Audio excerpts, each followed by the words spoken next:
Welcome back to Retraced Echoes. As always, I'm your host. My name is Bert. Now, for the last few weeks, I've been somewhat infatuated with poltergeist hauntings. Don't know why. Can't tell you why. If I was to take a wild guess, I'd say it's probably because they all kind of share a few different characteristics that makes it easy for me to point and go, well, that happens there, and that happens there, and that happens there, and it's all the same, whether it be unexplained noises, objects moving. I think probably the most important to me is the profound impact that it has on the people that experience them. Now, as many of you I'm sure know, when it comes to poltergeist activity cases, probably one of the most heavily documented being the Enfield poltergeist, with the exception of, I'm going to throw this out there, the one that we covered for the Lindley Street haunting. Now that one, it was very interesting. That was a heavily documented account also. And in fact, when we look at Enfield poltergeist, I cover that on the Deceptive Reality podcast, the other podcast that I do with my good friend Nick. Now, I know I keep saying I'm going to bring the Enfield poltergeist to this podcast, and I do intend to do that eventually. And there's so much to that podcast, but I'm holding out hope that I'm going to be able to get someone who may be able to do an interview. So if you know someone that experienced it, tell them, hey, listen, old Bert, he wants to do a podcast. Jump on his podcast. Now, I'm going to tell you that this podcast is going to be just a little bit shorter, and that's because I have a huge podcast that's coming out next week. So I want everyone to be excited about that, much like the Dandy House haunting that I covered with Paul Kenyon. That was a podcast last week, which if you've not listened to it, you're going to want to go back and listen to that podcast. The interview that I've got coming forward, so again, this is an interview. The interview that I have coming forward next week, I'm only the second person he's allowed interview him, and it's going to be a very exciting ride on a case that we've already covered. In fact, there'll be a little teaser at the end, so you're going to want to definitely wait for that and check that out. But for now, let's dive into this week's story. Now, this story takes place kind of a little bit similar to what we've had before, but for now, let's dive into this week's story. Sarah, can you help me out? Give me a brief description of what's going on, give me the activity, and why is this haunting so interesting for us to cover? The Battersea Poltergeist is one of the most compelling and prolonged cases of poltergeist activity ever recorded. It all began in 1956, when the Hitchings family, living at 63 Wycliffe Road in Battersea, London, started experiencing strange and terrifying events.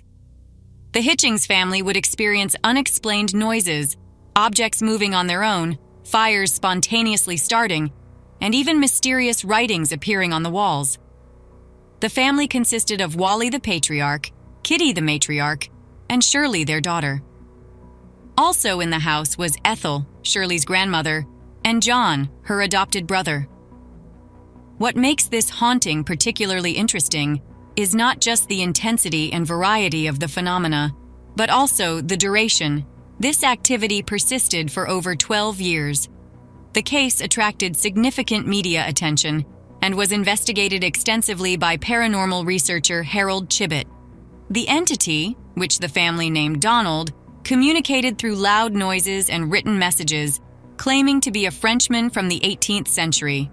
The Battersea Poltergeist is fascinating because it combines elements of physical disturbances, psychological impact, and historical intrigue, making it a rich case for us to explore. Now, for those of you who listen to the podcast on Esther Cox, this story is going to sound very similar from a lot of different perspectives.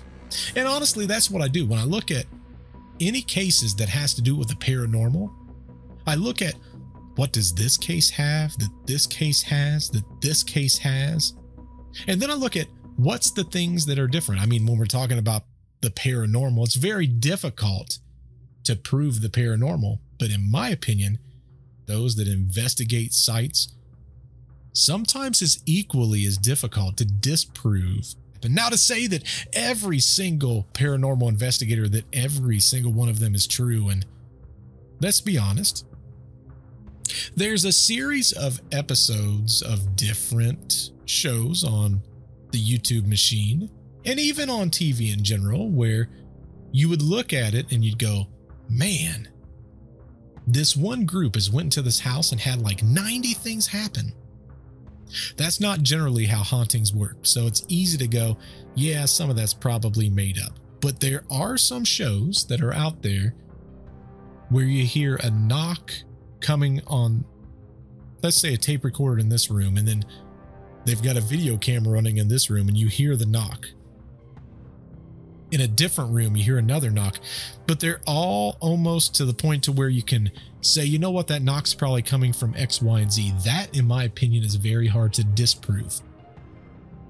So when I'm looking at these stories, since a lot of times I can't base it on just YouTube videos, I have to look at the similarities across all of them, and especially if there's cases where there's reports, or if I find interviews with the people, that's where I typically go fishing or searching.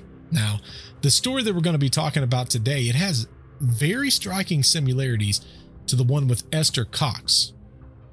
In that story, there's going to be writing on the wall, and there's going to be fire starting, which was both in the Esther Cox story.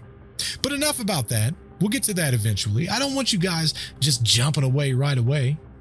Let's stop talking about today's story and let's be about it. Let's go. Today's story begins with a 15-year-old girl named Shirley Hitchings and a very small silver key. One day, she looked upon her pillow. She saw a very shiny silver key. Now, this was beyond confusing to her. Where did this key come from? What does it unlock? Why is it sitting on my pillow? She went around the house asking everyone if they knew anything about the key.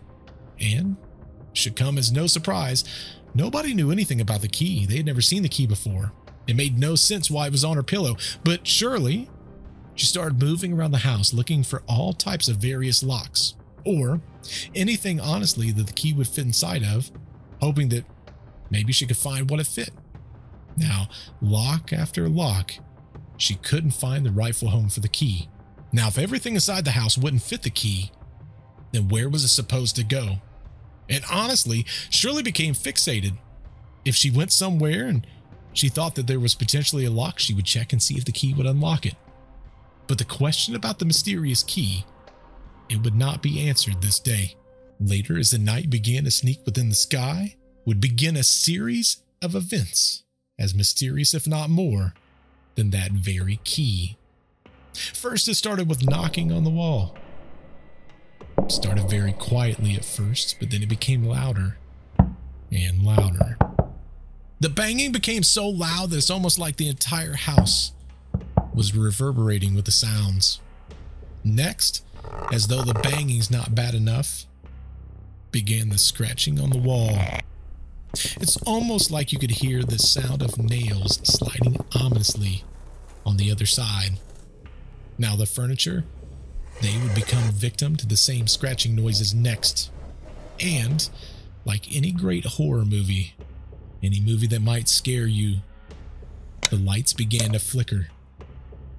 Let's be honest, the scariest moments is when the lights disappear and you have no clue what might appear in front of you when they turn back on, or perhaps what's waiting behind you, breathing down your neck. Now, it didn't take long for the neighbors to become annoyed with whatever was happening. They would make it known to the family that it was late and that they were tired of all these noises. Just go to sleep. Now, Shirley would say in future interviews that the noises sound like it was coming from the very bowels of the home. The commotion, none of it stopped until daylight. Shirley would say that the family became absolutely traumatized, that she clung to her father begging for him to make it stop. But what could he do?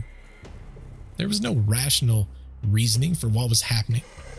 And the worst thing as a father that you can have happen, or even as a spouse, is that you're unable to comfort your family in a time of fear. I wish I could tell you that this is the worst that was going to happen to the family, but we both know that this is merely the beginning of the story. Now, the key that Shirley had found on her pillow, the same one that she tried in every single lock around the house, even outside the house, if she found a spot that key would go into, she would try it. The very one that she clung so tightly to, it disappeared as quickly as it had appeared. As mysteriously as it was found, it was no more. it would never be seen again. Though the key was no longer in her possession, the noises, they never left. The noises would come from all over the house. A constant reminder to the family that they were not alone. Night after night, you would hear the tapping, the knocking, the banging, the claws scraping across the walls, the sound of sharp-nailed hands sliding across furniture as though a predator was stalking its prey. 3 weeks into the paranormal activity, things went from bad to worse. It was no longer terrifying sounds, but instead, objects moving. In fact, one such event was when Shirley's glove was on the ground. It flew up into the sky and slapped her father across the face. Now, it wasn't just merely soft fabric objects. It was also pots and pans that found their way into the air. They would float towards you and then suddenly speed up, forcing you to have to duck or be hit. This is something that Shirley would say years later. Now, while all this activity was happening in the kitchen, you would come to see occasionally when you go in the front room a pair of slippers walking right across the floor. Now, eventually, Wally the father, not wanting to take any additional risks, would end up locking the knives in the air raid shelter. What a thought when you have to lock anything up because you're scared a set of unseen hands is going to use it against you. Now, to liven events up as though they need any livening, occasionally, the piano would play on its very own. This is pretty much the making of one of the most absolutely terrifying events that could happen to anyone. Now, for those that say the scariest stories are dreamed up in Hollywood, well, they clearly have not heard Shirley's story. Now, unlike a Hollywood movie that you can watch on TV or watch in a movie theater, for Shirley, unfortunately, she's unable to turn this TV off or leave this movie theater. For her, this was everyday life. One night while Shirley was fast asleep, she was abruptly woken by her bedsheets being ripped from her body. Now screams filled the entire house, and now the entire house was rushing to Shirley's room. But there was no one there. No one that could have pulled the bedsheets off of her. So they went to the end of her bed. They picked up the bedsheets, they put it back on her, and they're trying to calm her back down. But just as she would get the covers back on her, there would be someone or something on the other end that was refusing to allow them to be on her. It was pulling them back.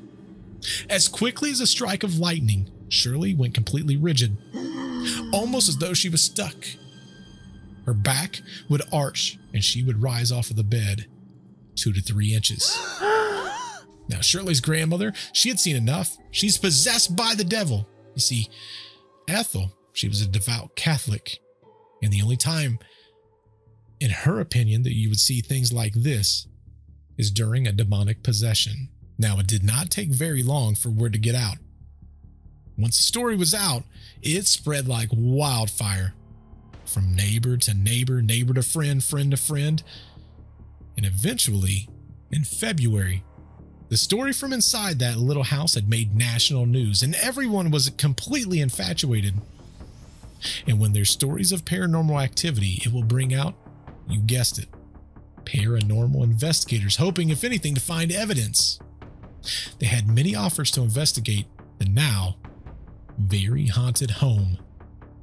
One such voice in the sea of many was Mr. Harold Chibbett. Now, Harold was not just your typical paranormal investigator. He was an expert.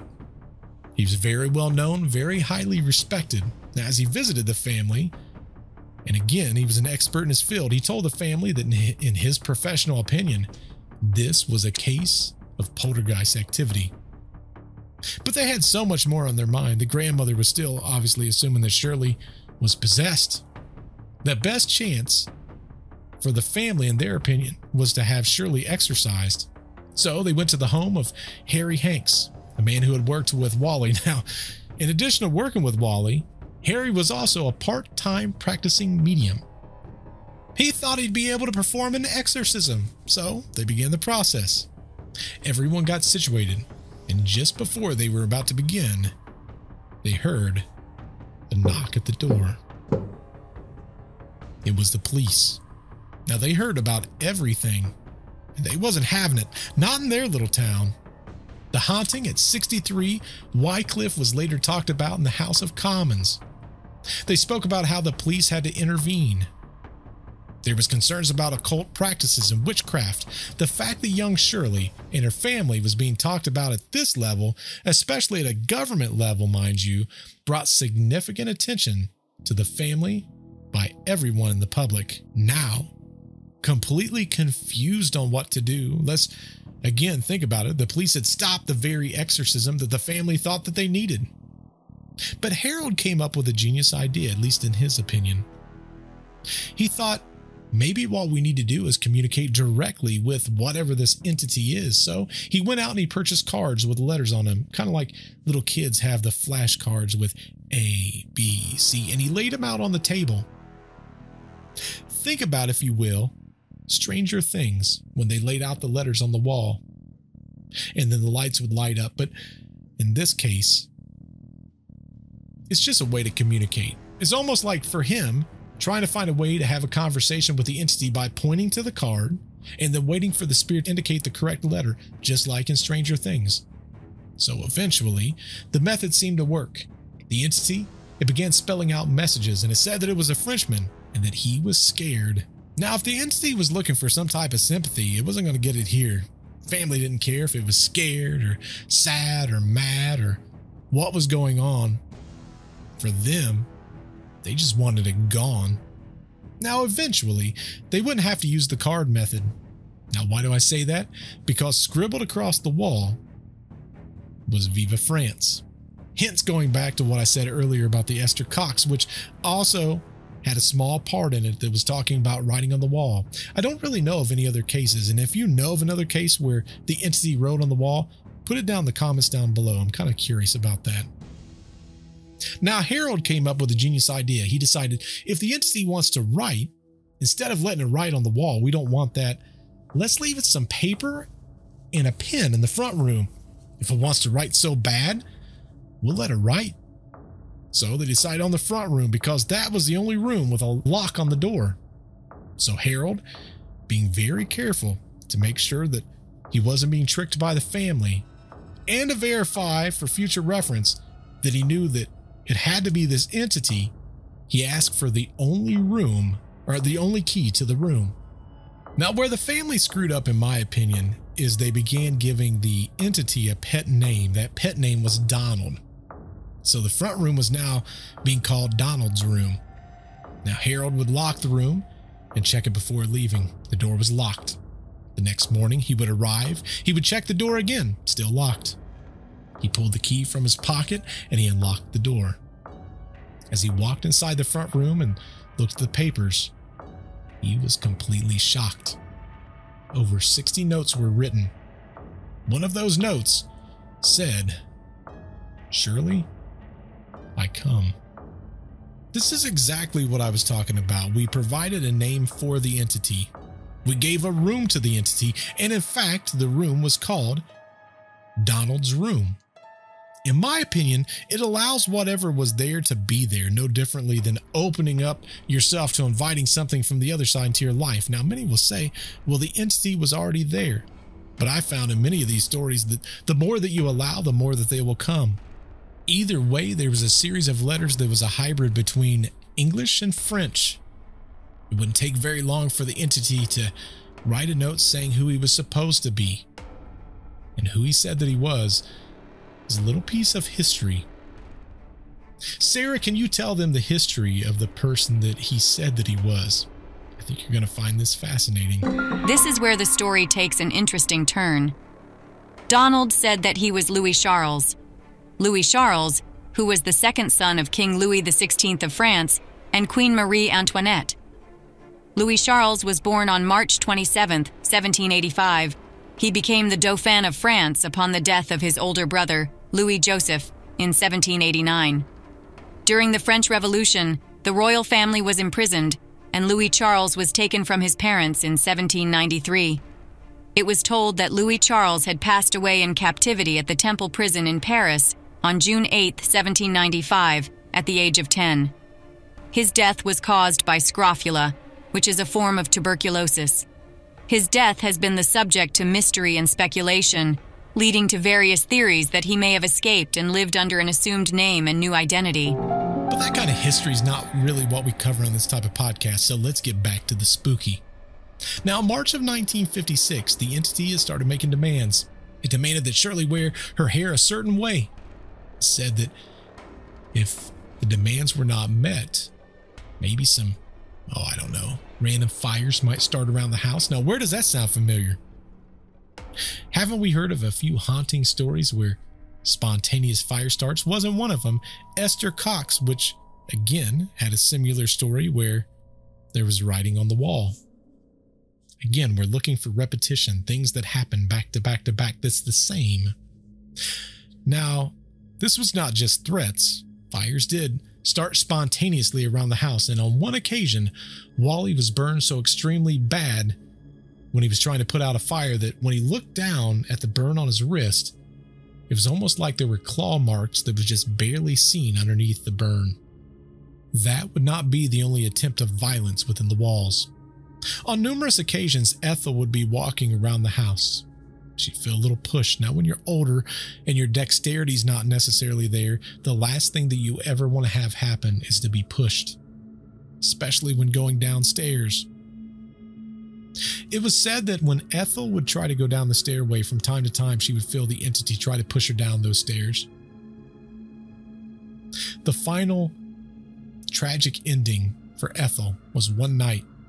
Miscellaneous objects started floating in the air.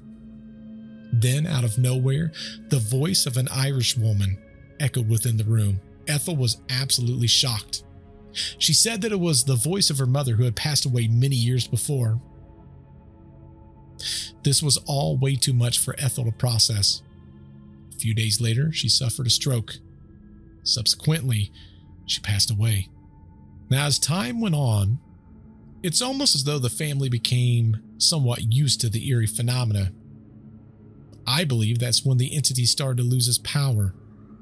Attention was not placed on the entity, and the activity started to slow down. Now, my theory is, and it's always been, regardless of the podcast that I've been on, I believe that the entity feeds off fear. In this case, they wasn't given fear, so it had no power to do more. Now, Shirley, she would still have issues in the future. It's not like everything went away. On one occasion, she was a seamstress for a company, and she was fired because pairs of scissors would just come up missing. And her dating life was far from perfect also. One boyfriend decided to test his luck. He felt all brave and all strong, and he challenged the entity to do their worst. Now, that was probably not the best idea to do. He would end up running and screaming from the house as a bullet from the air ended up falling and landing on his forehead and rolling down.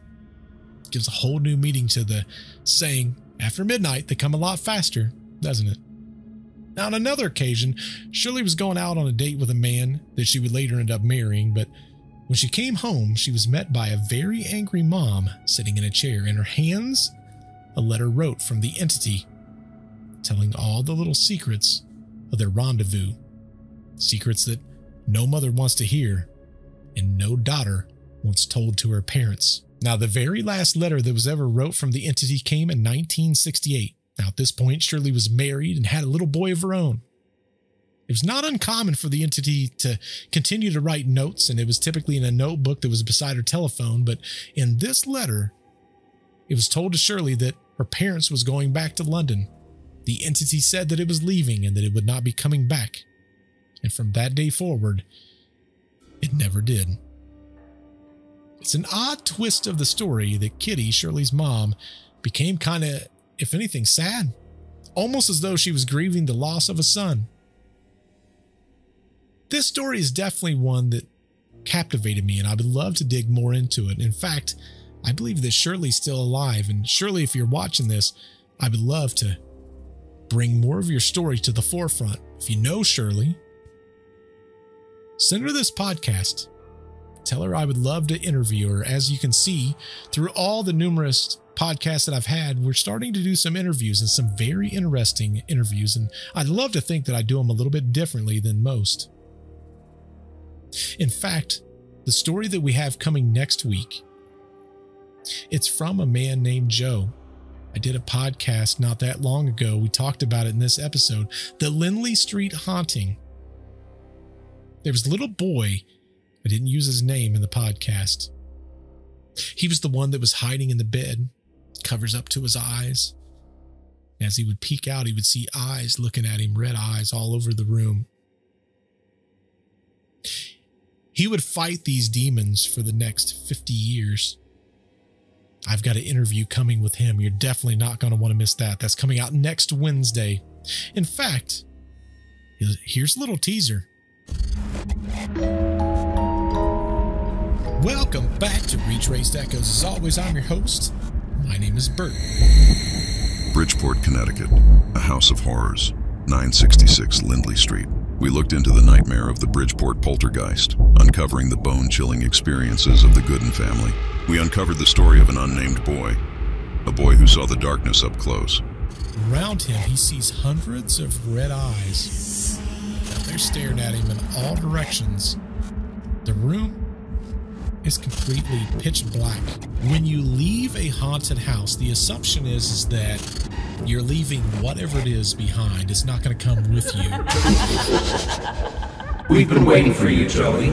I'm not afraid of you guys anymore. Don't you get it? I'm not afraid. At least, Joey.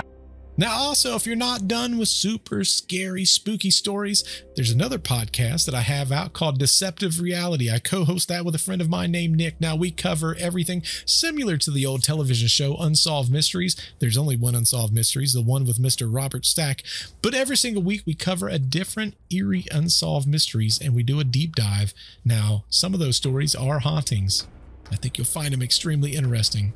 Sarah, please fill in anything that I'm missing right here. I want to make sure that they know how that they can provide their story, and tell them where else they can find us. You can find us on all your favorite platforms, from Instagram to TikTok and all the way over to Facebook. And if you're listening outside of YouTube, be sure to check us out there for the video version of today's episode. Lastly, if you have a haunting story that you would like us to cover here on the podcast, head over to our website at www.retracedechoes.com and click on Submit a Story. Well, hopefully you absolutely love this podcast. I definitely appreciate everyone who stopped by.